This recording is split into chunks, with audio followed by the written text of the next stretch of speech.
Hi everyone, welcome to this session on the topic of assassination attempt on Donald Trump.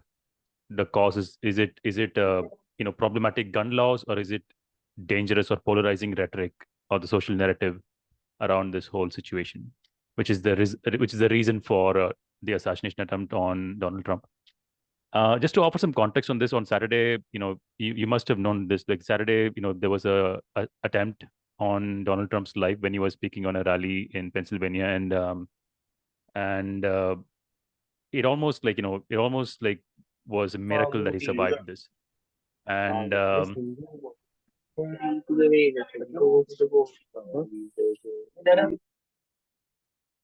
okay, sorry. So it was also a miracle that he survived this. And so now we have a situation where things would have gone really bad if he didn't, tilt his head exactly at that moment before the bullet passed through. So it's a very dangerous situation for any country, and the United States is a very special place because like it has very pro guns kind of like laws. There's the Second Amendment in the U.S., which is very uh, pro citizenship, citizens arming themselves against the state. Because the history of the United States has a special role to play in that law, where citizens having that privilege actually helps protect their freedom, which is the belief, right? And the other side of the argument is that even post this incident, so many things have been said about this whole incident that even the reporting of the incident was very biased, in that, like, a lot of the headlines that read about this incident was about Donald Trump hears loud noises and he's like startled. That was the headlines in some of these newspapers. Uh, Donald Trump whisked away by the Secret Service after loud noises were heard. That was like a complete mischaracterization of what actually happened. There was a clear attempt on his life, and there were a lot of effort made to look like it was something else, something much more benign. And this, a lot of people are now claiming that this is the reason why this even got to this place. That the fact that there has been a very severe escalation of rhetoric against Donald Trump. There has been a lot of like playing up, of Donald Trump as a threat to democracy, as a threat to the United States. If he ever gets elected as the next president, it's the end of the United States. So there's been a lot of rhetoric like that going on, and a lot of people do now believe that Donald Trump is the likely 47th president of the United States. And so you can imagine the dynamic that goes on there, like as in people are now amped up against Donald Trump in a lot of like the left-driven media narrative, and and then the likely possibility that he's going to be the next president. It puts people in a very precarious situation. That okay, it's dangerous if he becomes the president, and now if he's looking like he's going to be the next president. So some people who are armed are going to take a hit on his life, right? Because there's been a lot of people on mainstream media coming and saying that somebody has to shoot him down or something like that. So now the topic of this session is basically what is the reason why things have gotten to this extent. Was it the problematic gun laws, or is it the polarizing narrative in the public media about Donald Trump? And just to also talk about the gun law situation, because this guy that made this attempt on Donald Trump's life, he was 20 years old, and he basically legally acquired this weapon. And he's basically, there was literally no effort he had to make. He wasn't like some kind of like a military contractor, or like was a trained assassin or something. Like this is a normal guy with mediocre levels of like weapons training, who was able to acquire this weapon with very little backing. I mean, you could come, theorize about it, but theoretically it's possible for somebody who's an average citizen, young citizen, to go and acquire the gun and then do this. So now the focus is also on the part of the gun law situation. So this is the context of the whole situation, and I want to hear the topics on I want to hear the views on from all sides.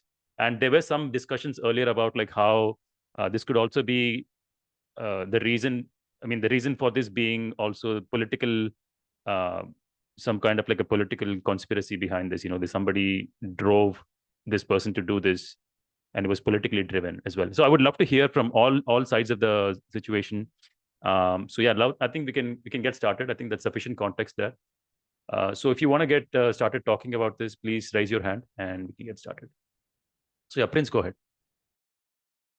Yeah. So first of all, the gun violence is real in the US of A, and it's not a new thing that we have seen gun violence in the US. Of course, it is a surprise that it's against the uh, former or the future president of the state. But we have seen murders due to road rages. We have seen school shootings, and due to the gun violence in USA itself in 2022, according to John Hopkins report, an average of one death happened every 11. So I don't think why a politician like Joe Biden said that such level of political violence is not accepted in the US.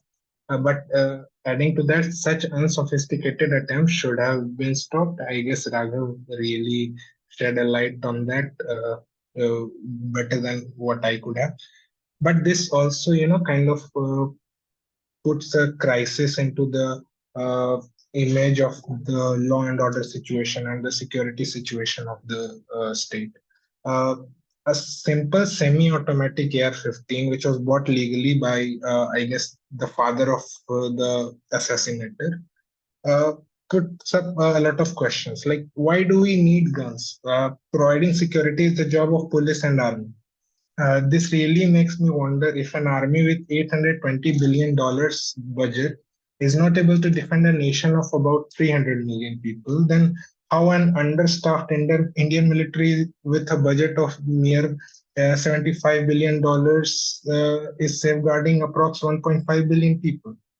Uh, with that concept, we should have like 5 to 6 long range weapons itself at least.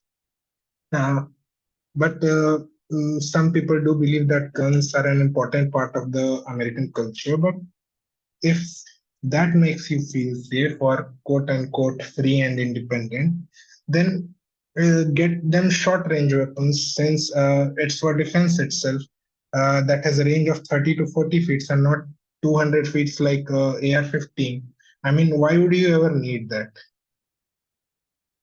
Additionally, the part of attack, Raga rightly pointed out, there were headlines such as Trump falls at stage after shooting, or rather popping noises by CNN.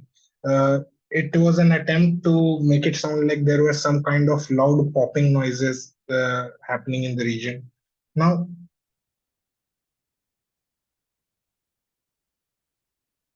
so I won in the easily, but where does he get the motivation from? Is this not due to the dehumanizing or rather demonizing attempts of the media as well as the deep state against Mr. Trump?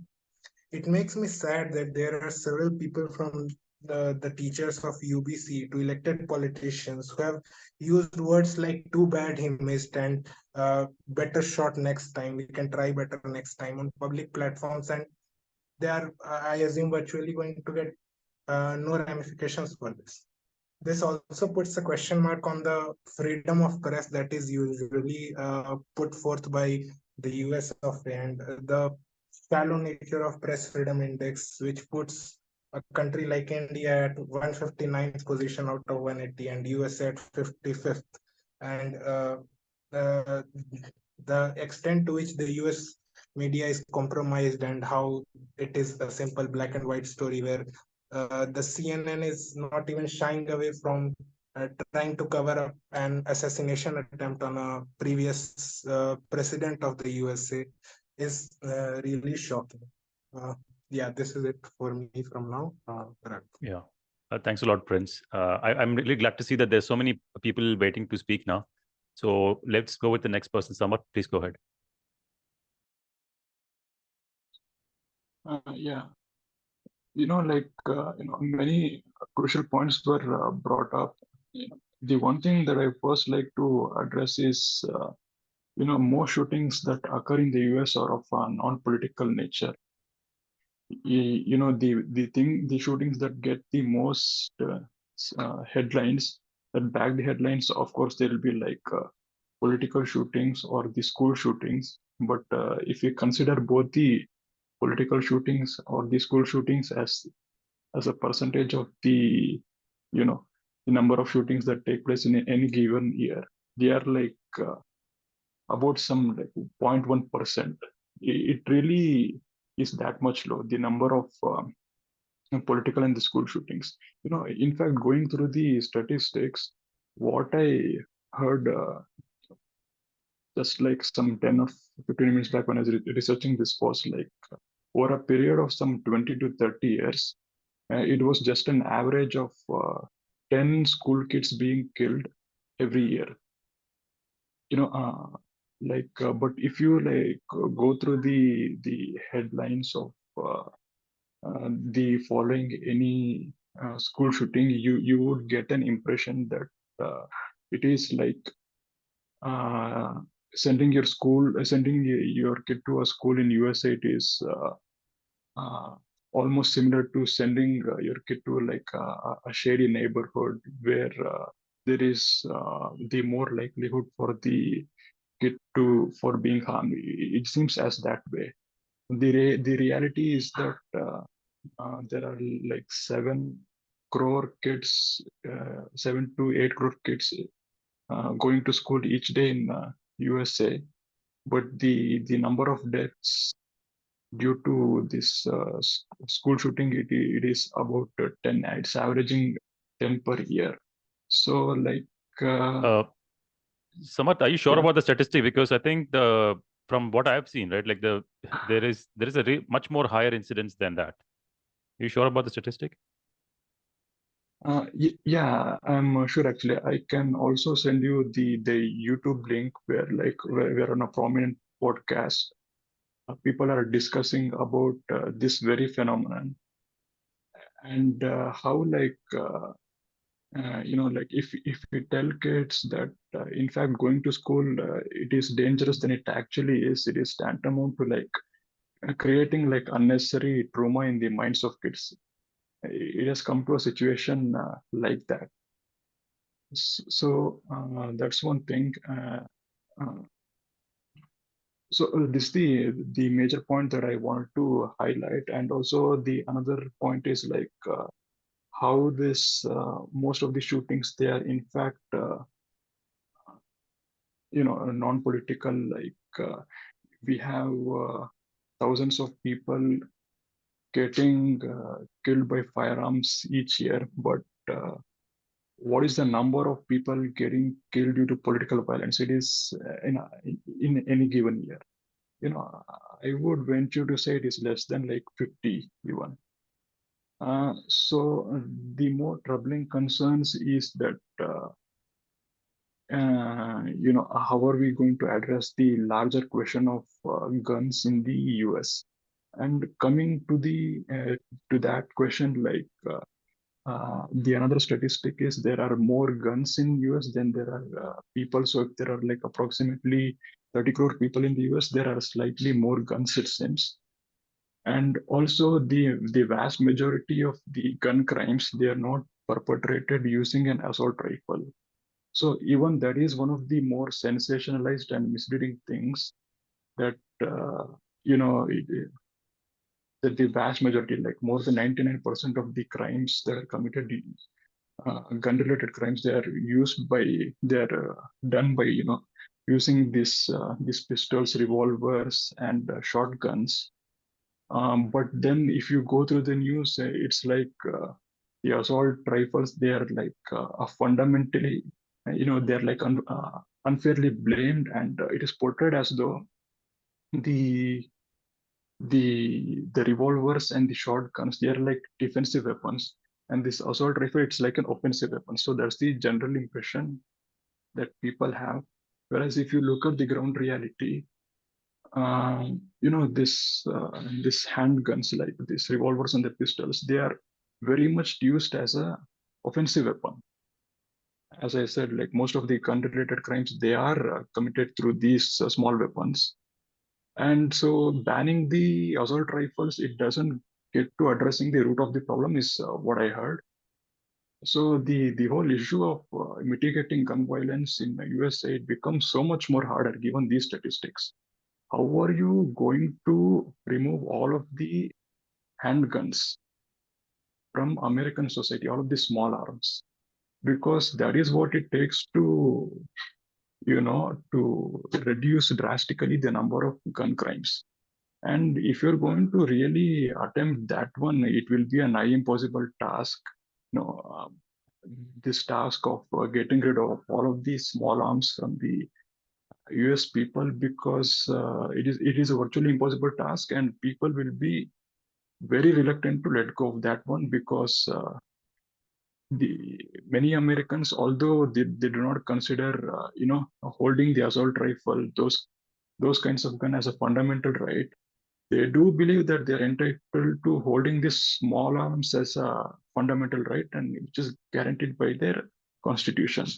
So I think all of this talk of banning assault rifles and focusing on political violence and school shootings, it has its place, but it takes away from the real issue of the gun violence in America, like solving which one is like much harder than people usually give credit. Okay, so that will be it from myself at this time. Okay. So you're basically saying that addressing gun laws and solving this problem is not going to be practical. Okay. I think next is Saju. Yeah, go ahead, Saju.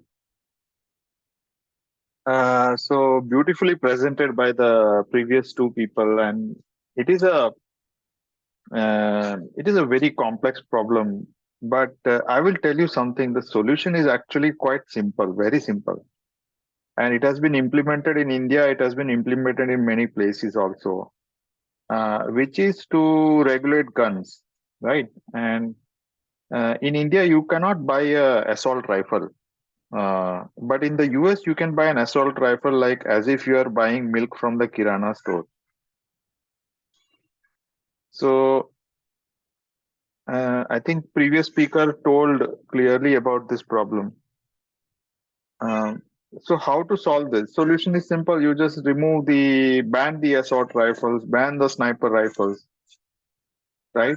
But guess who is against that ban? Can you take a guess? No, I want to shed some little bit of context on this, because from a US societal perspective, right? One of the most fundamental reasons why the organizations like the NRA or the commercial industrial complex, and then there are large bodies like citizen bodies that actually promote this Second Amendment. Like, okay, Second Amendment is this right about owning guns, and historically, right, US has had an affinity for arming citizens, because that was one of the things that actually helped them in the civil wars and fighting against the British when US was not independent yet. So historically, they believe that owning guns is actually really fundamental to their freedom as individuals. So that is why they have a very very strong connections with ownership of guns, which is why it's a lot more of a sensitive topic, a lot more challenging to propose this as a simple solution, saying that gun regulation is the solution. Okay, so this is a little bit of context that I wanted to add. Saju, are you done? Sure. Yeah. No, I mean, I will just add two more lines. See, if you give somebody or a society or a group of people a bomb, and then you go about the democratic process of arguing with them, debating with them, at some point they will use the bomb. So that's what's happening in the US. There are little kids around 18 years and all who can go around shooting people, and it is perfectly legal over there to carry a gun everywhere you go, right? And Donald Trump's party, the Republican Party, has strongly stood behind allowing people to use assault rifles. I mean, I can understand about handgun, I can understand about a rifle to shoot game, right? But what I cannot understand is why would anybody want to own an assault rifle, um, which can be used in mass killings, right? That is what is the problem. And one more point I want to make is it is not right to hold the political upheavals in the US as a driver for this gun violence. That is there in all countries. But in countries there are, and in many countries, in many uh, Asian countries, there are people who, in politics, there are political killings, there are laws used against political opponents. But in the US, and especially in the US and Europe, there has never been occasions where, at least not in the past many years, wherein presidents were shot at, or campaigners were shot at using guns. This is something new, and um, in the US especially, it is very bad because they have privatized everything. In fact, there is privatization in the army itself, wherein there are private contractors that go into the army, and they do all sorts of things, right? And it has been a well spoken of problem about the military industrial complex, wherein the profitability of the company is determined on how many guns they are able to sell in a year. They will do everything in their power to sell guns, right? That's what I limited point I wanted to make. Yeah, Raghav, back Okay. to you. Thanks, Soju. So Prince, I see that you raised your hand up, but I just want to invite new speakers. Okay, Utkarsh has raised his hand for the first time, so let's have him there, and then Prince, you can go next. Okay. Yeah, Utkarsh, you can go ahead. Good morning. Good evening, sir. Can you hear me? Yes. Sir, everyone basically is talking about gun laws in US, but there are some other things that have potentially contributed to this incident. I would like to draw your attention towards immigration problem in US and immigration narrative. If Trump comes in the power, he would specifically bring some laws that might harm the immigrants. And considering what Jacob sir said, that there are not major killings in US or any other countries in last year, I accept that. Last killing of president was nearly John F. Kennedy. That was in 1963.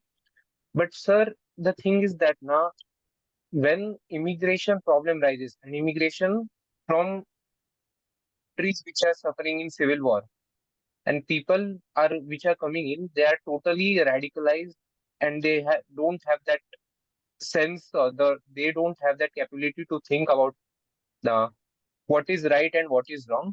So, running a narrative that if someone comes in a power, then he might harm you in a way that you won't be able to I mean won't be able to stand on your feet, or what privileges you get, you will not get ahead. That is something have caused the immigration narrative to be polarized, very polarized. And according to me, the immigration problem, along with this polarized narrative, has taken up the. I would stop. Okay. Thanks, Utkarsh. Um, so okay, Jacob, do you want to go next? Yeah, sure. Thanks, Raghu. Yeah, so I would like to say that this particular issue on regarding the assassination attempt on Donald Trump, whether it's being gun laws or a polarizing social narrative, I would say that both have an equal importance in how it's a contributing factor. So if we take into account the gun laws in specific, yes, the federal laws are not that strict in terms of how it's being regulated and how strictly the nation as a whole would control the laws. But there are a few state laws here and there where the guns are regulated, especially the automated and the semi-automatic weapons. But if you look into it, overall, yes, there should be a stricter implementation on how guns are regulated. And you did mention that it is a cultural difference that they have, and so historically they have a culture of using weapons and protecting themselves, especially because of Second Amendment and such. But I would also draw your attention to Australia. So Australia also had a culture of using guns, and especially in the rural parts of Australia, where farmers would use automatics or semi-automatic weaponries for their own purposes, especially to defend themselves against the wild. And I think it was somewhere near 1995 or 1996 when there were several mass shootings similar to how it is happening in the US. And that is when they came up with stricter gun regulations. They completely banned automatic and semi-automatic weaponries, and they set up registrations and licenses. So that simple aspect itself brought down gun violences. Like, it should not be a ban on weaponry because it is a cultural difference. Yes, they would have a huge importance on how weapon is used in their day-to-day life. So things like registration, who owns the weapon and why are they using it, what type of purpose are they using it for, those kinds of implementations would be highly useful in regulating these kinds of incidents. And regarding immigrations, I'm not sure of how big an importance it would come into this particular topic, because I believe the shooter was a white citizen of the US. But yeah, immigrations and those kind of policies in terms of how economic backgrounds are there, they also play a huge aspect into gun controls and how a lot of violence is being attributed to them. Okay, thanks, Jacob. Harshapriya, go ahead. Yeah, hi everyone. So I just wanted to highlight a point about the polarization and the societal narrative. So the gun laws are definitely significant in this case, but then in a democracy, I think the polarization and the hate speeches that people give should be limited in nature. Because if I give the example of India, during the elections, the in YouTube videos, and the narrative was set is key that if Modi comes, India become the democracy collapses and India becomes becomes under a, like it comes under a dictatorship. But people have to uh, trust the system as well. What I mean is there is a constitution, there are legislature, executive, and judiciary. They have the separation of powers. So there is a system existing. It has been existing since so long. There have been governments formed and then they collapse, but then the democracy has been surviving, but it has pros and cons. I agree with that. So why did I give this example? So that this thing, the polarization, uh, also even in India, there is a lot of polarization. But why did Modi has not been attacked? Is because he has a high security and he isn't still in power. But then, if I can give the example of Andhra Pradesh. Recently, the chief minister has changed, and the former chief minister was attacked by rocks. So the in every country, the polarization is there, but in India, there are no guns to attack the uh, ministers or the leaders. So that's why people are stopping.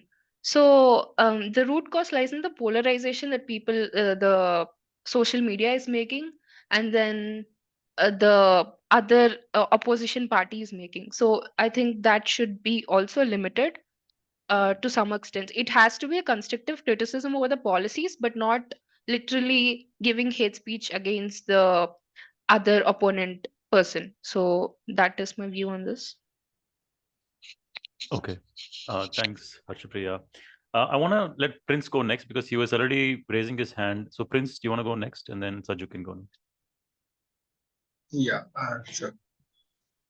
So first of all, I want to just clarify the reasoning of me being against the AR as being offensive instead of the pistols was the range.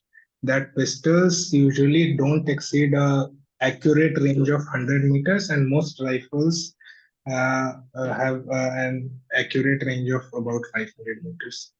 So yeah, there's that. So regarding the gun violence in schools, first of all, if the 10 students data is correct, then that is 10 too many. But according to the 2019 to 2022 average by the Evertown research analysis of the CDC, 4,000 students were killed per year due to the gun violence.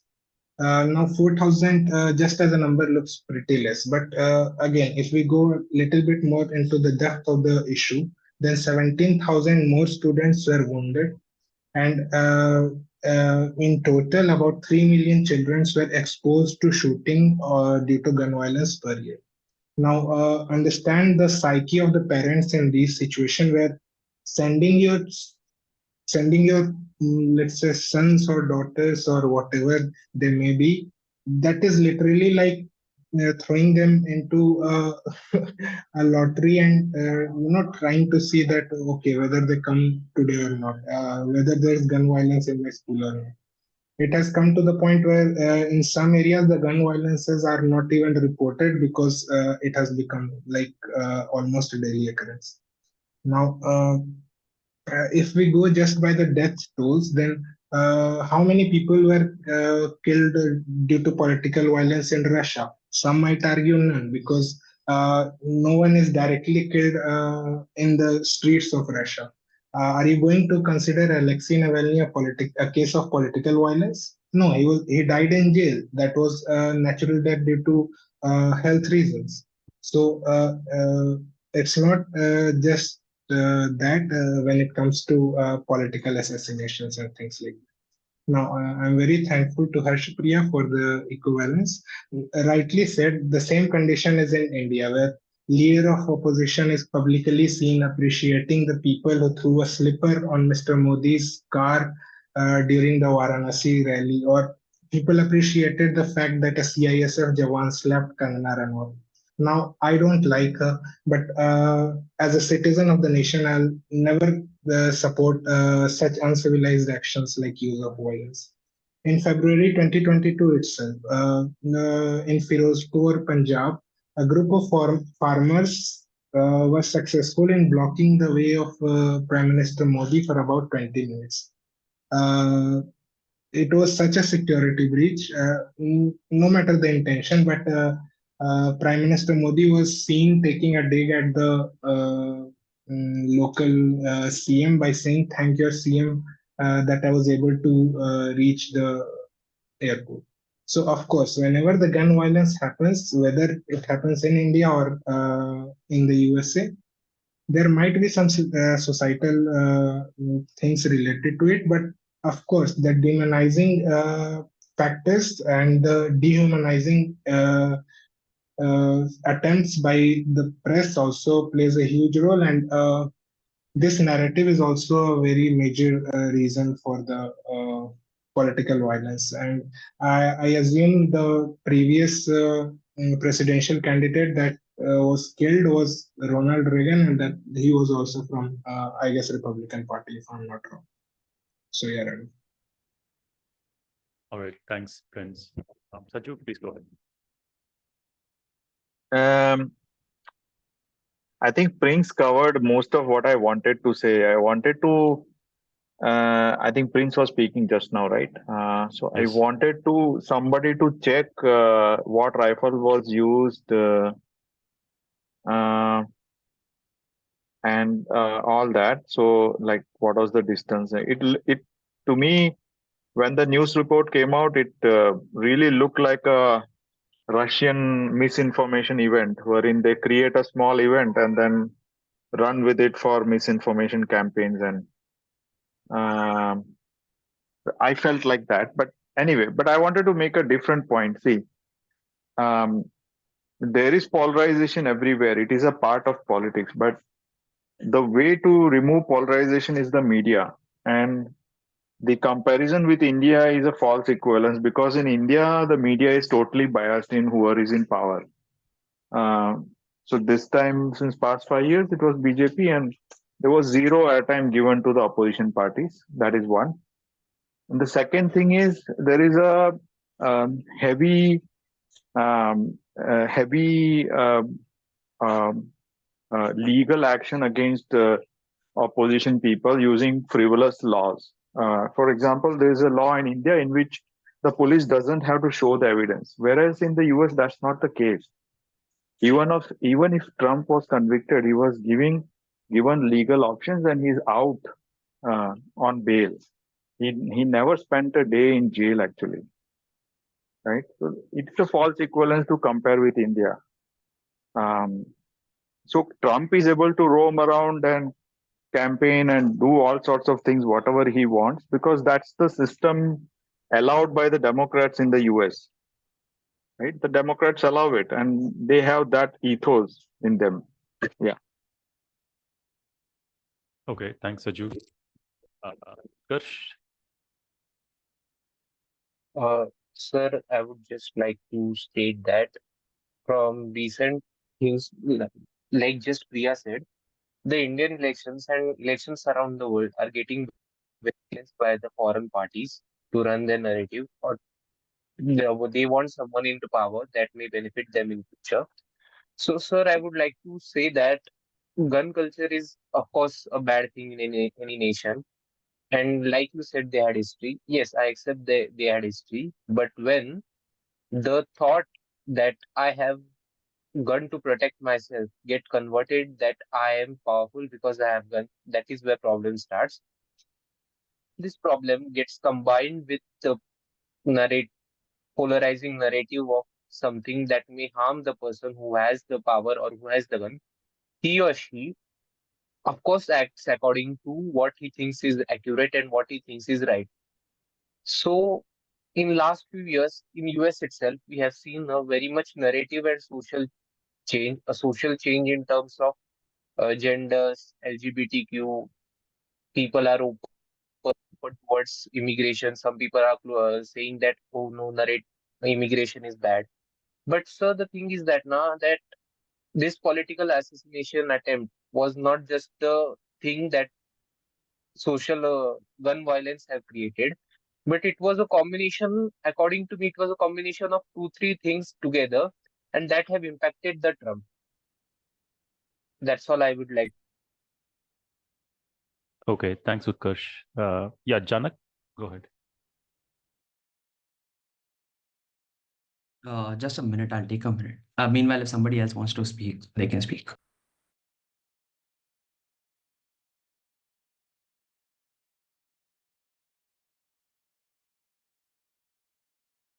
See, can I give a quick input? Sure, go ahead, Saju. So, about immigration, I want to see the falsehood that is spread by the Republican Party. Okay, everybody in America is an immigrant. They all came from outside. So, to us who is looking at America from outside, it seems something different. But the narrative there is that there are immigrants coming in, not the same quality, blah blah blah, all those things. But in America, most like 90% of families in America are immigrants, and they came into America long back, and they all settled there. And lot of cultural evolution happened in the US, and they are no different from from the immigrants that are there.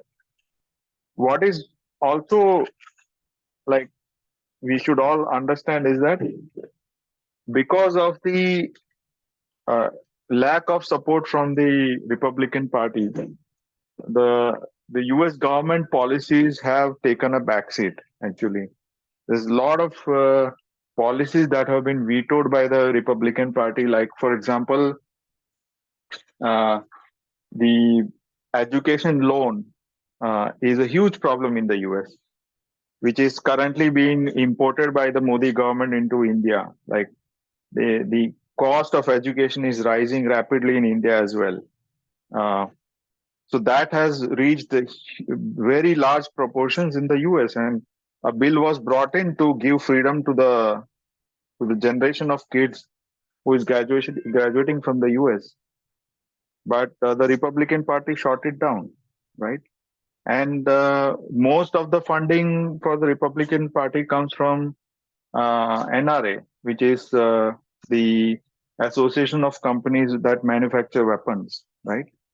They will obviously try to be in the favor of violence and war and whatnot, right? Because it is business for them. It is profitable for them, right? So there is a lot of things that are hidden away in the US and that people from outside doesn't know.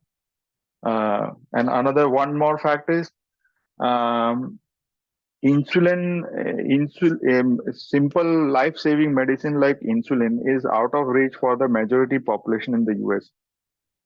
And this was changed by the Biden government very recently, after around 40 years, right? So this government, the Democrat government, has taken care of a lot of issues for the US population. And what I would say is that this whole affair of shooting of Trump, um, I smell a rat. Yeah, thanks. What do you mean by smell a rat? And also, just want to clarify that I think that the immigration thing is like it's not about legal immigrants. We have to draw a distinction that there are illegal immigrants. I think every year there's like 1 million illegal immigrants that have been coming in. I mean, there's been an increase in the number of illegal immigrants coming into the country. I think in 2022 there was like a 1.13 million illegal immigrants who came to the border. Basically, I think there's a rhetoric about like a porous border in the southern border in the U.S. So, in any kind of talk about immigration, I think there is to be a distinction drawn between legal and illegal immigrants. But I just want to ask Saju, like, just what did you mean by you smell a rat? What was that? It sounds very odd that this guy is attempting to kill Donald Trump now. So, are you suggesting like this was like staged? No, it is not staged. It feels like a Russian operation, wherein uh, they get somebody to do something at a very expert level, and just people just don't know it. Okay. Let the investigation happen. I do think there is something odd here. Okay. All right. Thanks, Saju. I think Janak, you had requested, right? But if you're ready, you can go. Otherwise, Oh, yes. okay. All right. So, this recent attempt of on President Trump's life, it's a reminder of like the violence that plagues our society, right? But let's look beyond the headlines and like look at the facts. Okay. So, one thing which I came across, like multiple things. One of the things was the gunman was able to obtain a weapon despite having a history of mental illness. Okay. And then the weapon used was obtained through a legal loophole in the background check system. So that was one important thing which I saw. And the incident occurred in a state with some of the laxest gun laws in the country, which all of us are aware of. Now, this incident, uh, what flaws which I see is in the US, we have a gun homicide rate 25 times higher than other developed countries, right? And like states with stricter gun laws have lower rates of gun violence, which so and closing legal loopholes in the background checks, which we saw, which I saw earlier. Like this could prevent thousands of guns from falling into the wrong hands. So what I feel is, like some of these, like some are using this incident to push for stricter gun laws, while others are using it to push for looser gun laws. Like some are blaming the president's rhetoric and for inciting violence, while others are blaming the media for perpetuating a culture of hate, while some think it's a Russian operation. But let's be real, like this isn't just about Trump or the election. Like it's about us as a society, which what I feel. Like it's about how we treat each other, how we speak to each other, and etc. Uh because when we talk, like we are more divided. I feel like in the US, I'm talking as a US citizen. I feel like there is more division among the citizens because it is about how they value human lives. Because let's assume that this was one of the citizens who did it just because of some personal vendetta. So, like, what do I think? I think we'll see like even more polarization, like even more division. I think we'll see more people taking up arms, more people speaking hate, and more people getting hurt. But I also think we have a choice. As a citizen of US, like we can choose to build a society that values empathy, respect, and all of that. So instead of playing the blame game, uh, like people there, how they are just playing the blame game, they need to look into their values and yeah. Okay, Janak, just to clarify, are you a citizen of the US? No. I was just giving Okay. a perspective. Okay. You mean to say that as a citizen of US, they should, not we should. Yes. Okay. Got it. Yes. Okay. Yes. All right. Yeah. Utkarsh, go ahead.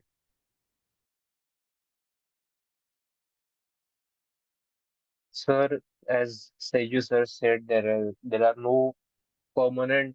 I mean, there are less number of permanent families or original settlers in America, and most of them are immigrants. I totally accept this.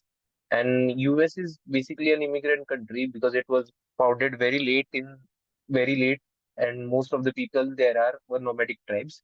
But the thing is that, na sir, uh, we have seen in last 2 3 years, we have seen the France.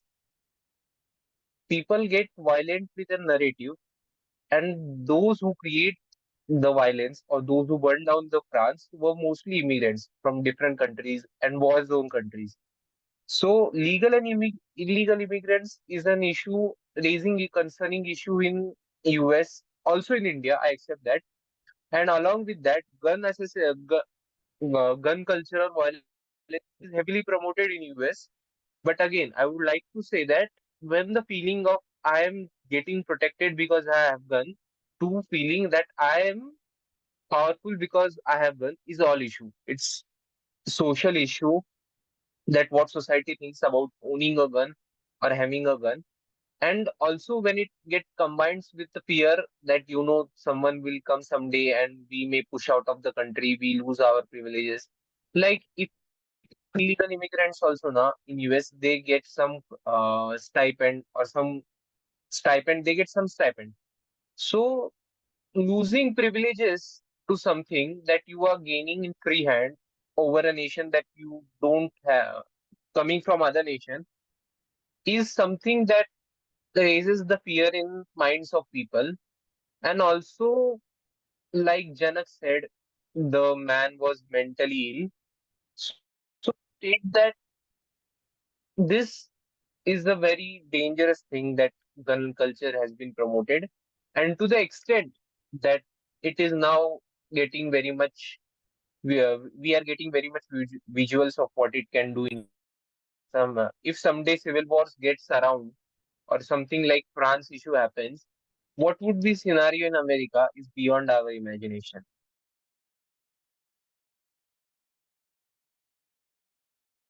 Okay. Thanks, So Utkarsh. thank you, sir. I would like Yeah. Okay. Yeah. Prince, go ahead. Yeah. So first of all, I agree with what Saju said that something spicy is there. But the spicy thing is the downplaying of the incident by the US executive and media.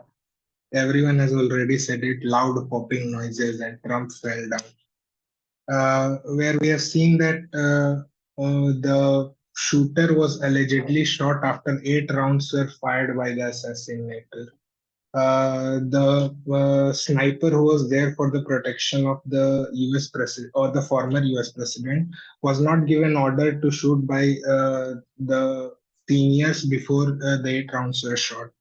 There were three terrorists in the area, and the Secret Service was not able to employ their assets there.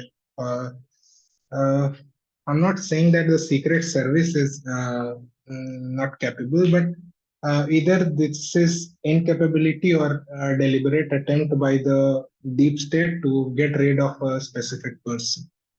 Uh, I guess the data has spiked a lot of controversies. So the data was from Everytown research analysis of CDC that said that 4,000 children are killed every day. And now Samarth rightly pointed out that it is not so much that the parents are akin it to the students or the children going to some sort of unsafe vicinity. If 30 lakh students per year are getting vulnerable to those gun violence out of 7 to 8 crore students in the nation, then that is 4.28% of the students. And that is data for every year. So every year, 4.28% of the students are facing gun violence. Every day, approx 12 students are dying. That, I guess, is in itself a lot of compensation for the parents to take their kids out of the whole education system. And I don't think any parent will like this odd that there is a 4.28% chance that your kid is going to face gun violence. And when there is gun violence, you never know who's going to get killed, who's going to survive. So I would assume that all these 30 lakh students come at a risk of dying every single year. Yeah, Ram. Okay, thanks, Prince. Yeah, I see that a lot of people are just like silently spectating. I mean, at least not a lot. Yeah.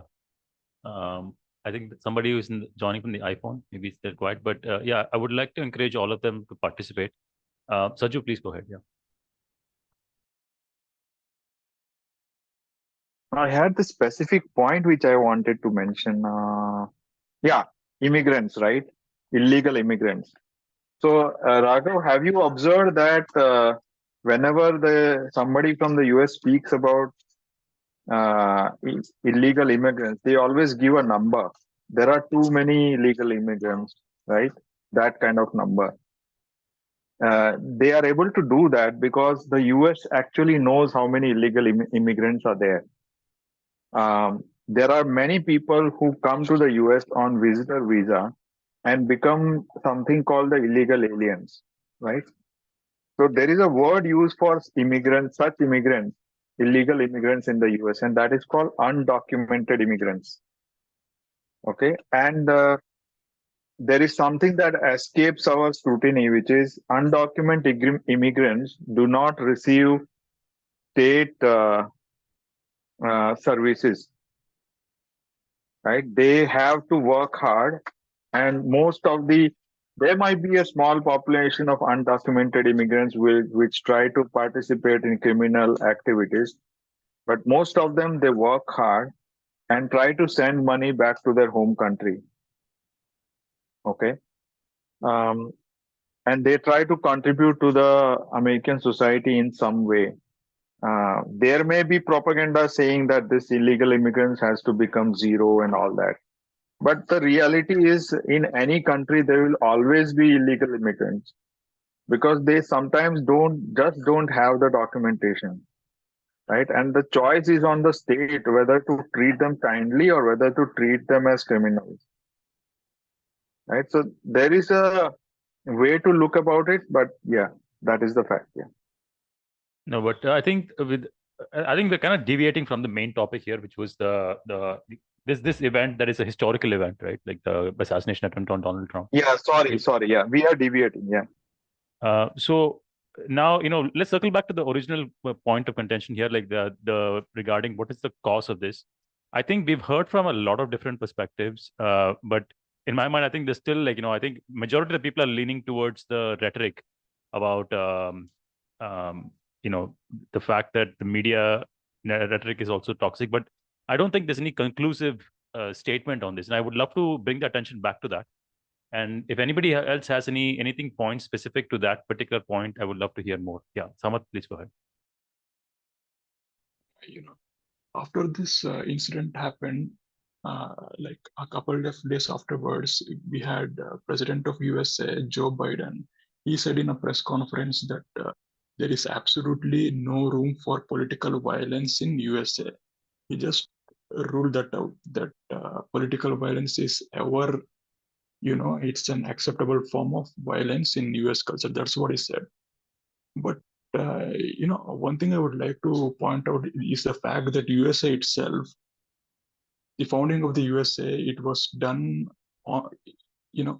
through revolution. It was done through political violence. And the revolutionaries who fought against the British and they founded America thought that sort of political violence, it was in fact justified because those revolutionaries thought they were fighting against the tyranny of the British.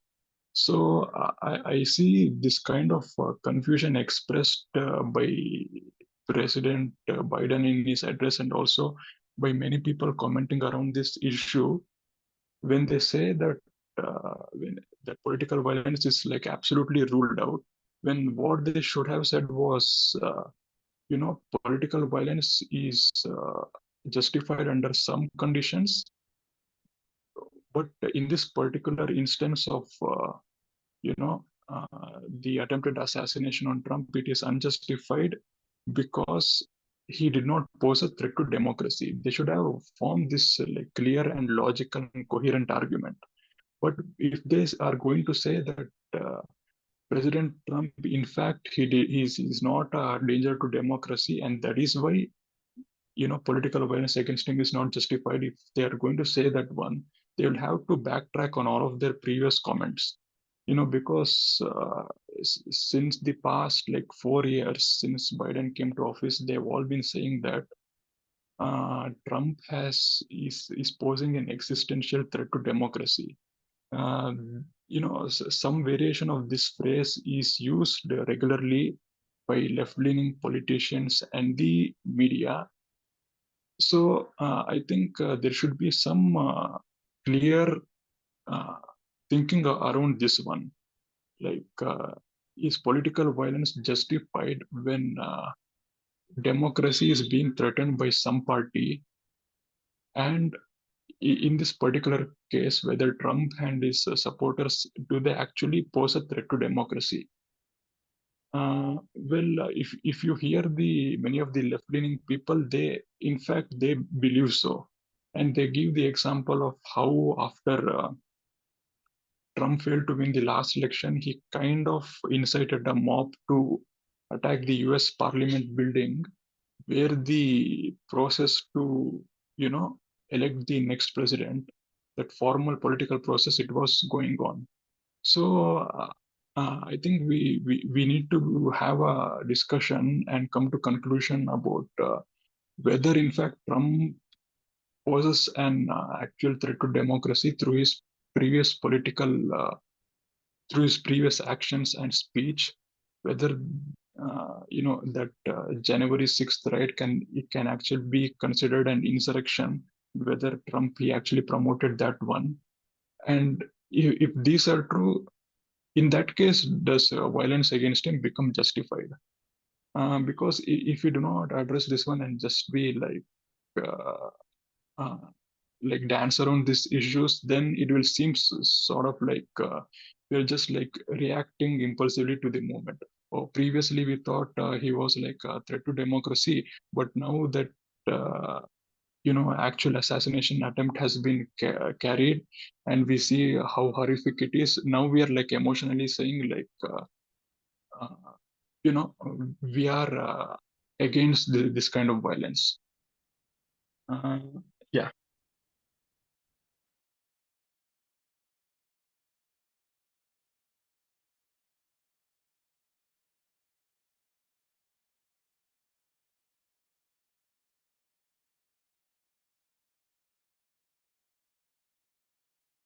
Yeah, so I assume uh, Raghav has to go due to the meeting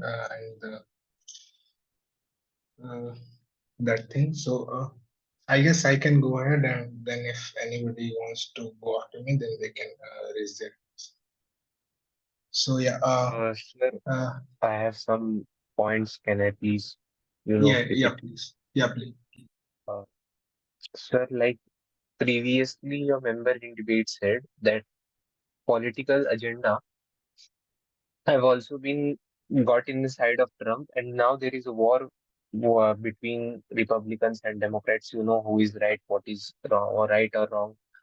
So Trump basically got the political frame for himself. That is, he got wide popularity and wide recognition to the extent now he has more number of chances to win election.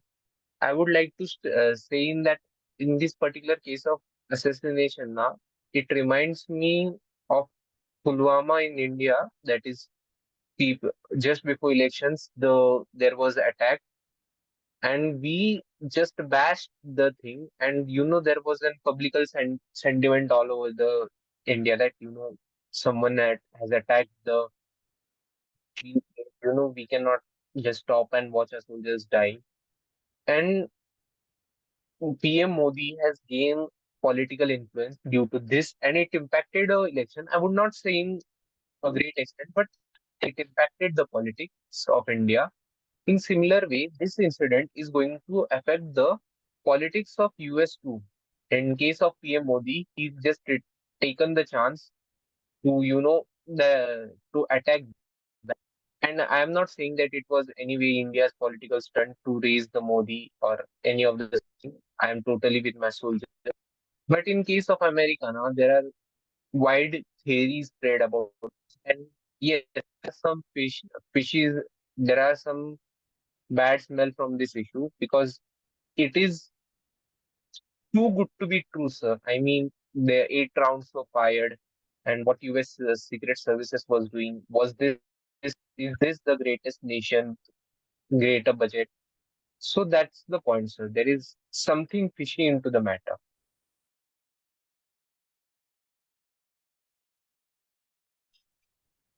Yeah, That's all. I do agree. Yeah, I do agree. So, according to me, this thing that of course there are problematic gun laws in the US, but from where the motivation to attack Trump came in, that's a really great question to keep into mind. If we see why during the presidency of Trump, during the presidential election and the preparations before that, Joe Biden was seen saying that if we were in school, then I would have beat him up. Kamala Harris was saying that punch him. People were raising uh, mm, outright slogans of kill the dictator and shoot a bullet. Then people were seen given platform. Such people who were saying that I had thought several times about blowing up the White House. That literally means the killing of the US president. This maligning of image that if he wins, then it is a dictatorship, which we are seeing right now as well. Uh, no, it's just another election. If he wins, there is going to be no dictatorship. He was a president earlier, and the elections were held. I'll get to the 6th January part later. The main objective of a political party is to articulate or assimilate interests. So we need to see that what the Democrats have done and what interests were assimilated by them. During the 6th Jan issue, Trump has appealed for a patriotic and peaceful protest or procession. There were several issues during that time. His lower officers were not listening to him.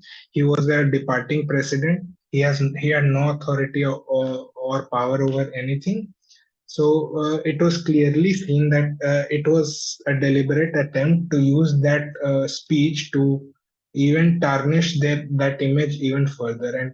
And we have seen in the recent presidential debate as well that I won't name anyone, but President Trump had named the real culprit of the 6th Jan event.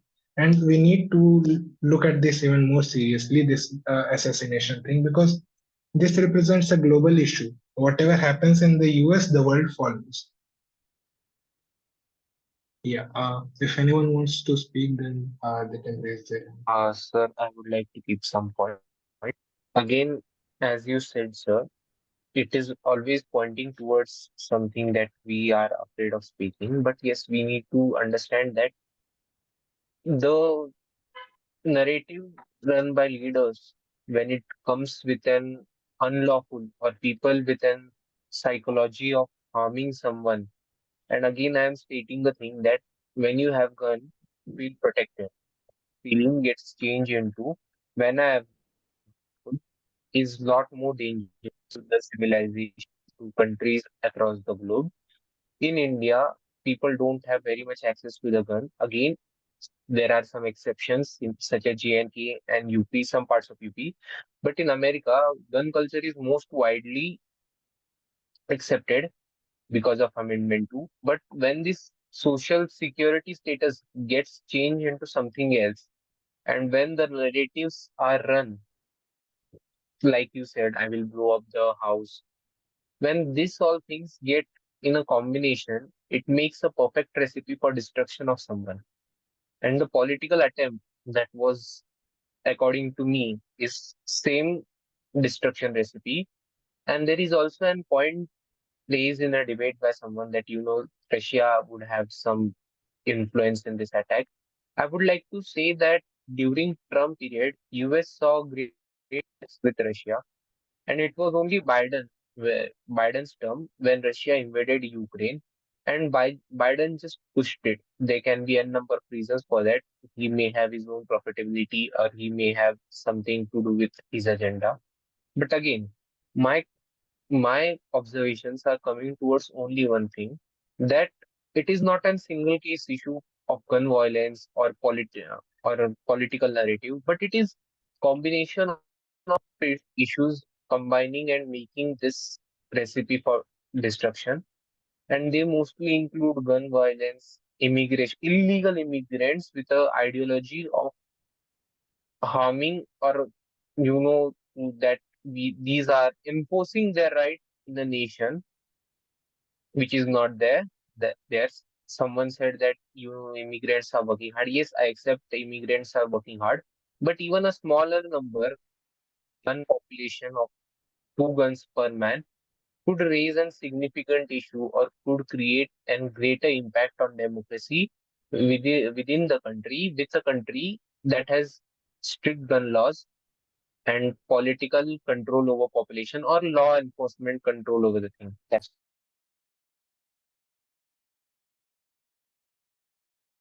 Yeah, those were great points, Utkarsh.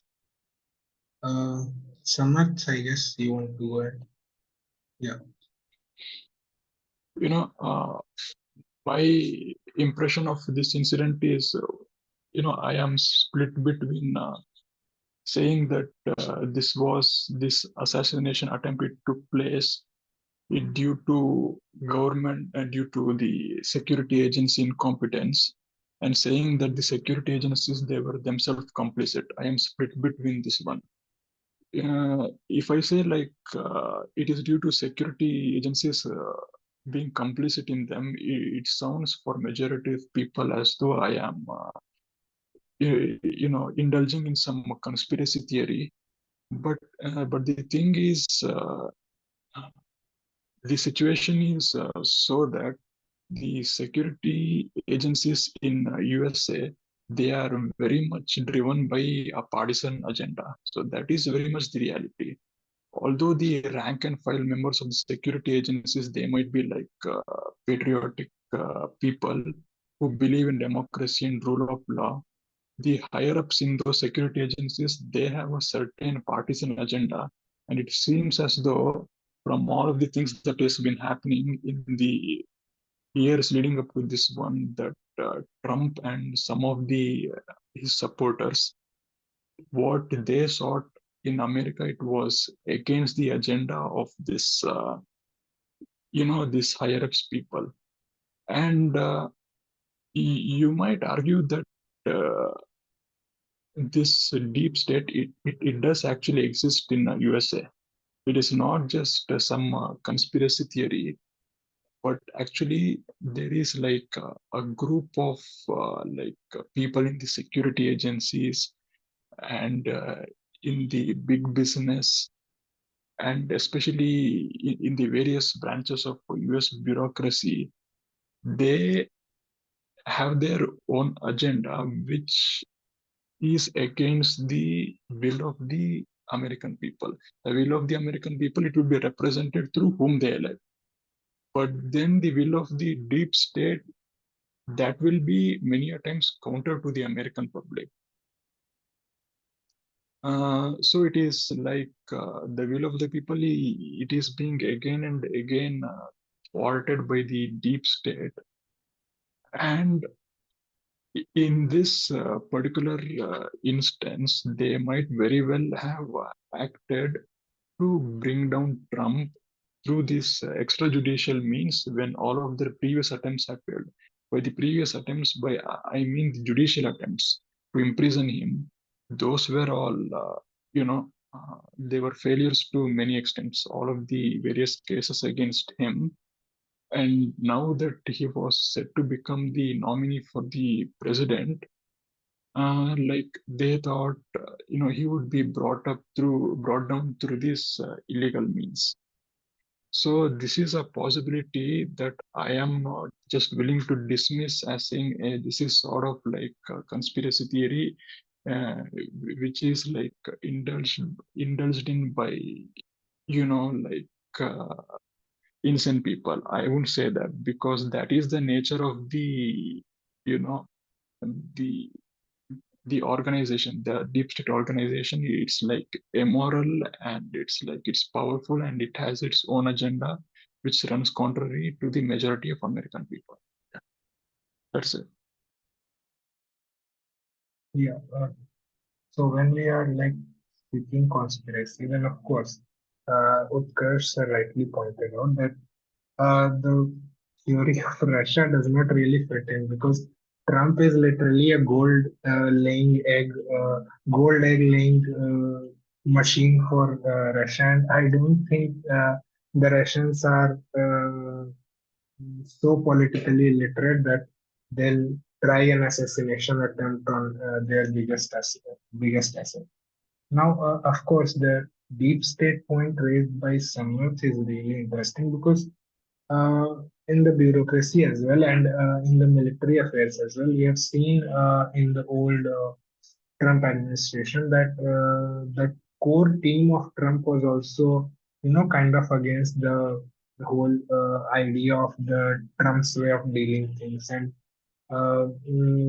officials at the level of generals of armies or the U.S. Navy were seen contacting the Chinese military heads behind the back of the U.S. president and not keeping him in the loop.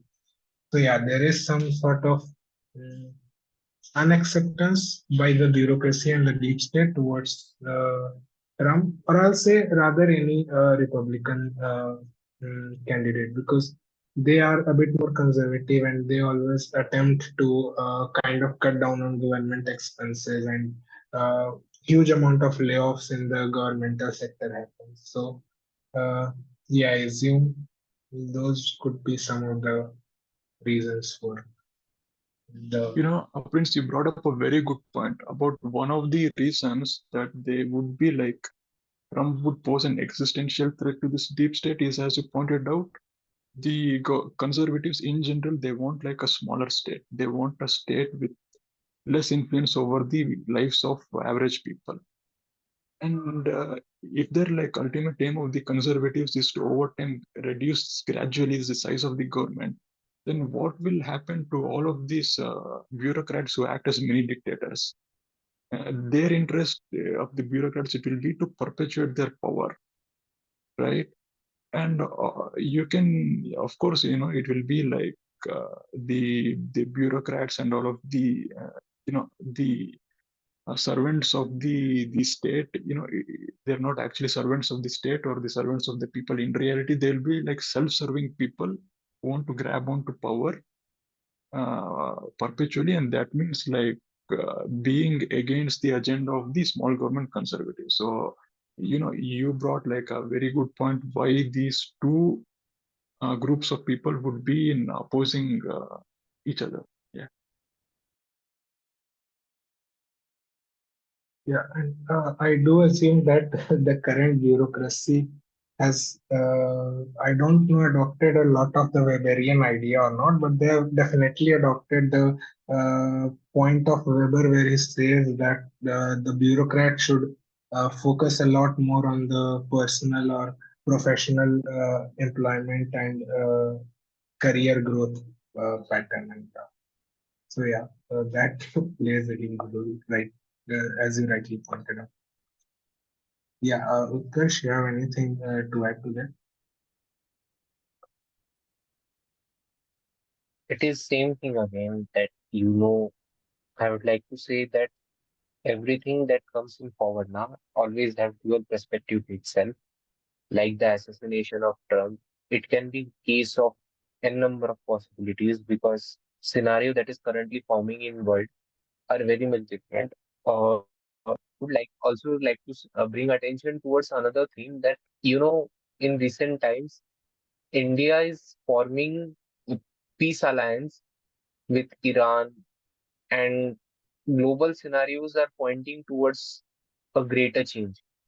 Global state, of course, don't want to lose their power, or global state, what they want, or what they have does not get aligned with new theories, changes that are coming. So, according to me, it's impact of impact of the same thing, that when you refuse gets changed time, or when you have to compromise on something, you basically hear, I am powerful and I don't need to change. People would change for me. It's same scenario here. And that's all I want to say. Thank you very much. Yeah, Utkarsh really pointed out a great global perspective to it. That rightly so, we are in a changing global pattern, and it is a transitionary phase where we don't know whether it will be a unipolar world of a complete Chinese domination, or a bipolar neo Cold War between the US, or US and China, or we are going towards a truly multipolar society. So would this not lead to a deep state wanting a puppet ruler, not pointing to anyone, to maintain their relevance in these contemporary times, and not lose the power that they currently possess? Because we have seen that these type of transitionary phases are the times where the governance and the style of government changes drastically. So it is just an attempt of the deep state to latch on to the last string of hope to maintain their relevance as they had in the 19th and 20th century.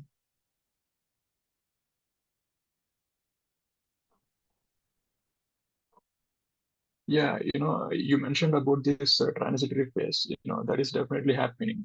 And one of the developments that is happening is the rise of nationalisms, right? Previously in the first world countries, US, Canada, and Western Europe, all of these feelings of nationalism, of national pride, they were quite dormant. That is slowly changing. And uh, opposed to this ideology is this idea of internationalism. The deep state, it very much adopts the idea of internationalism and opposes the idea of nationalism. Because like if you're like an internationalist, if you're an organization that subscribes to that ideology, you will want your influence to extend across countries, and you will want you know the feelings of nationality among the common people, that to be decreased. And to further this agenda, like this deep state, you know it will take many steps to further their agenda. And one of these is like encouraging like limitless immigration into the first world countries. So that is one of the prime methods through which they further their agenda, this uncontrolled level of immigration. And if you look at the statistics related to illegal immigration in the US, it is quite staggering. In President Biden's administration, I believe there were this is like a conservative estimate that some, how much, 3 crore people, they entered uh, like illegally into the US. So that is like, well, it's not 3 crore, I believe it's some 30 lakh. So if the population of the US as a whole, it is like 30 crore, then this 30 lakh, it will amount to 1% of the US population. So the conservative estimate is that 1% of the US population, like the 30 lakh, these many people entered US illegally. And like, so this, that what the deep state gains by like allowing this sort of uncontrolled immigration is that these people, when they do eventually become like citizens, they will vote democratic, they will vote left leaning, and through that one they can perpetuate their hold on to power. So that is why you can see, like during Trump's first term in office, even with all of his promises of like limiting, reducing the illegal immigration to virtually zero, none of his promises it came to pass, because the agenda of the political parties that was thwarted by the bureaucracy. That basically they did not want a safe and secure border in the US South, the deep state, and the result of this one is this uncontrolled immigration that is happening. Yeah, so this is just one of the methods that they are going to that they're using throughout the first world countries, I wanted to say. Yeah. Actually, sir, you are saying that that considers the one part, because it is one people are getting influence, and left-leaning people are coming forward. But left has also attacked another important system of the society, and that is family. In West, as we see the trend, the most dangerous trend which is now currently going is LGBTQ trend, and it is very harmfully affecting the families of in US. And just one day you will something like I am a dog, or I classify myself as the thing. He's also in a favor of left. Mostly the people who supports LGBTQ plus plus and all such agendas now, they are mostly left leaning, because the policy they make are the people who basically support them are left. And the population is increasing at such a great percentage. The effect of this on politics get great rate. I mean, in terms of percentage. So yeah, feeling of nationalism when gets into someone, he not only incorporates that I should do something for my nation. The thing of family comes later on, but the nationalism passes down from family. Just like my great grandfather was freedom fighter, and I have some of the nationalist ideology ideology that I have taken from him. But when this nationalist ideology get separated from any nation, the nation needs a new ideology to fill this gap. And how that ideology works for a party gets changed when that ideology comes into the power. Just like LGBTQ is LGBTQ and other refugee or immigrants are forming a new, or you can say that left. Recently, there were protests in US universities regarding Palestine. And Joe Biden has not been specific regarding helping an Israel. So I would like to say that the world is forming a new alliance, going towards new alliance. And the Palestine issue was, I see the white people are also supporting the Palestine for the cause. Like, you even know what's the current situation, or you don't know what is happening, but still you support someone because you are politically connected to them, or you have political agenda towards them, is an harmful thing for nationalism and a country both. Like, what do you expect from people who are protesting in Palestine, that these guys would come forward and help in nation building? No, that's not the case. They will harm you, and that's what exactly left want. They are most of the that we support this, whoever does this. So that's all political fame game. That's all I want to say. Yeah, Yeah. you It's brought go out ahead. a very good point about how, like, uh, if the this feelings of if the feelings of nationalisms, it is going to be like lessened in the peoples of in the minds of people, then some other ideology it will take place, and some other ideology it will capture the minds of people, right? uh, so as you said, like traditionally, what most people are inclined to believe in, most support in, is this their nationality and this traditional family values, and then social stability. So these are all the cultural values that average person of any country he wants to promote in himself and the people around him. And if you see what is actually being promoted by the predominant culture today, whether it is in the Western countries or even increasingly in India, it is all of the ideologies that are directly opposed to this one. So yeah, I agree with you when you say that the connections to the traditions, the deep state, it does want to decrease the connection of the individual to the traditions, whether it be to the national traditions or the religious one or the familial ones, so that these new ideologies can come and occupy the minds of the alienated individual, because an individual, he has got to operate uh, based on something, right? There has to be some prevailing ideology which has to guide his actions.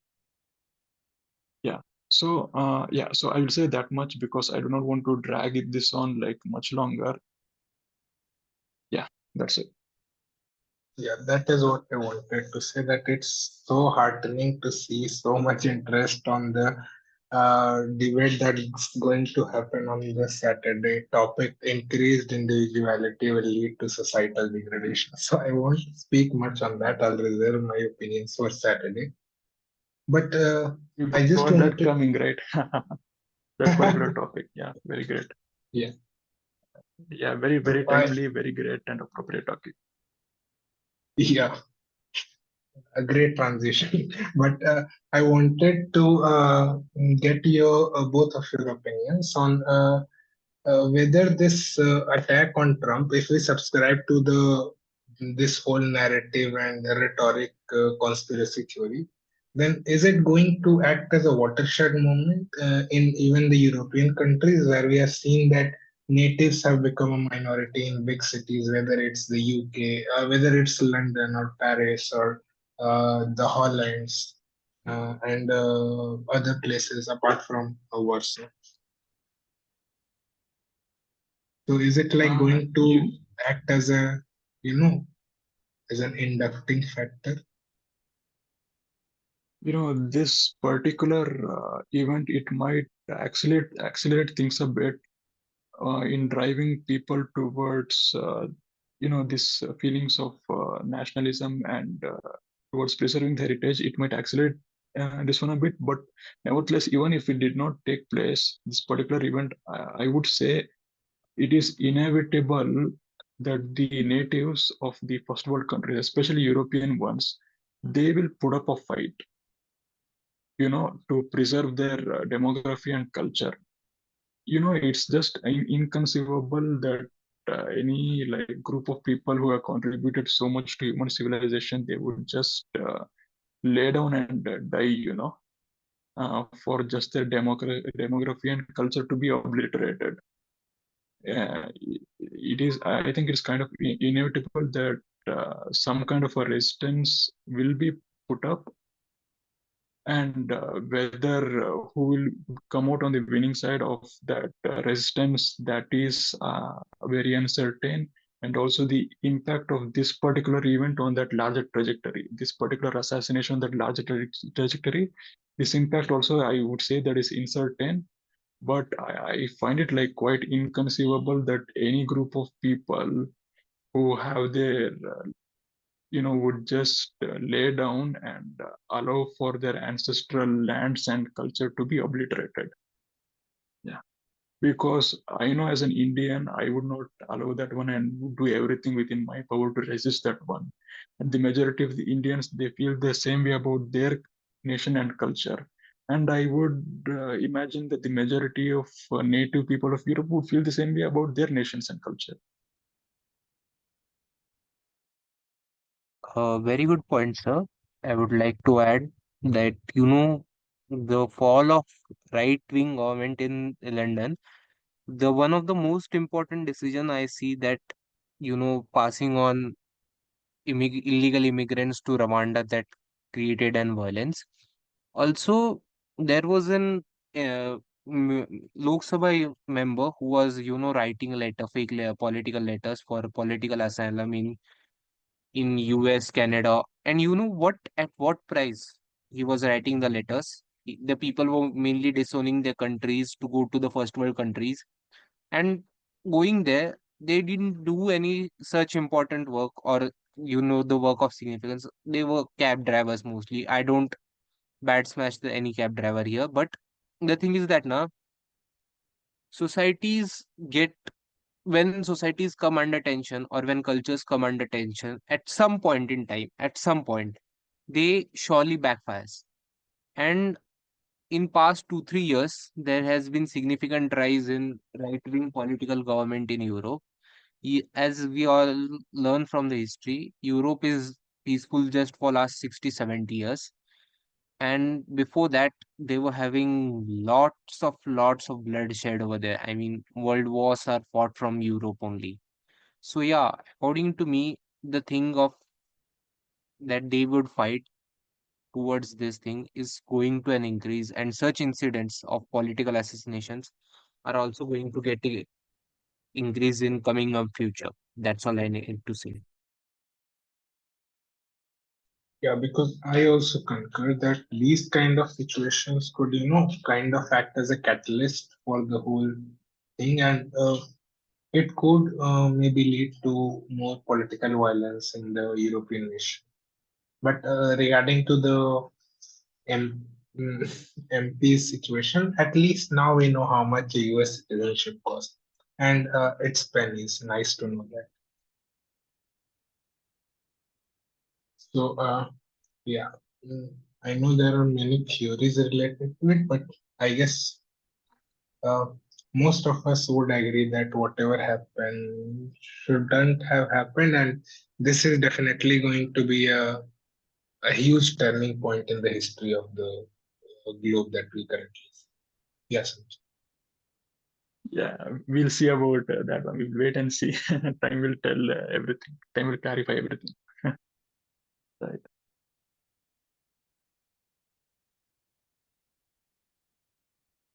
Yeah.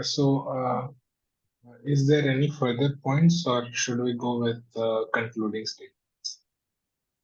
Yes, Mm, I think we I, should I go do with not have a concluding concluding statement. statement. I do Yeah. not have a concluding statement, and I'll just drop off now. It was a great discussion, and I hope would to just see you say guys that on the next debate. I Thank you would so much. just state Yes, that Utkarsh. I would just state that it is not an view of what we are seeing. It is not as clear or not an certain clear issue that why he got assassinated. There are many n number of things that comes into the point and comes into the play. So yeah, my closing statement would it it is only related to gun and narrative. That's the wrong statement of this debate. It is related to everything and anything that's get impacted on society. So yeah, that's my closing statement, and that's all I would like to say.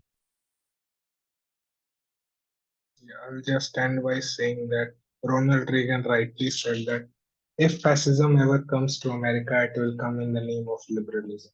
What is fascism if not this? So, yeah, with that, I'll take a leave. Thank you all for joining. It was a great debate. Thank you.